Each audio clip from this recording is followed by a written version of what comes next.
மக்களே, welcome back to channel. இன்னைக்கு நம்ம மகாநதி எபிசோட் வேற லெவல்ல மாசா போச்சுங்க. ஸோ இதுவரை பார்த்தீங்கன்னா நம்ம காவேரி ஒரு சூப்பர் டூப்பரான ஒரு விஷயத்த முன்னெச்சரிக்கையா அவங்க யார்கிட்டயும் நம்ம எதுவுமே இதுக்கப்புறம் பேர் வாங்கக்கூடாதுன்ற மாதிரி ஒரு விஷயத்துல ஸ்ட்ராங்கா நிக்க போறாங்கன்னு ஒரு டிசிஷன் எடுக்கிறாங்க. அதாவது நம்ம விஜய் விட்டு வந்துட்டா யாருக்கும் எந்த பிரச்சனையும் இருக்காது விஜய்னு. எனக்கு முழுக்க முழுக்க விஜயோட பாட்டியும் சித்தியும் சொன்னதுனால ஸோ இப்போ பார்த்தீங்கன்னா எடுத்த உடனே நம்ம விஜய் காவேரியை பாக்குறாங்க. என்னாச்சு உடம்பு முடியல, ஆனா நீ எனக்காக போல. இந்த டைம் பாத்தீங்கன்னா நம்ம காவேரி முழுக்க முழுக்க ரொம்பவுமே ஆஷாவும் பிஹேவ் பண்ணாம சொல்லவும் முடியாம கஷ்டப்பட்டு அப்படின்ற மாதிரி ஒரு விஷயத்த காட்டினாங்க. ஸோ இந்த பக்கம் விஜயும் எல்லா விஷயத்தையும் புரிஞ்சுட்டு நீ நல்லா உட்காந்து யோசி, என்னைய யோசி, பாப்பாவை யோசி, உங்க வீட்டை யோசி, எல்லாம் யோசிச்சுட்டு நீ முடிவு பண்ணிட்டு சொல்லு, நான் 2 நாள் கழிச்சு வரேன்ற மாதிரி சொல்றாங்க.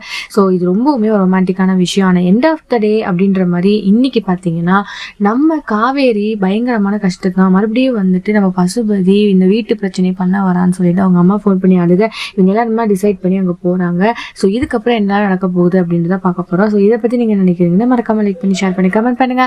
அப்படியே சப்ஸ்கிரைப் பண்ணிடுங்க. பாய் பாய்.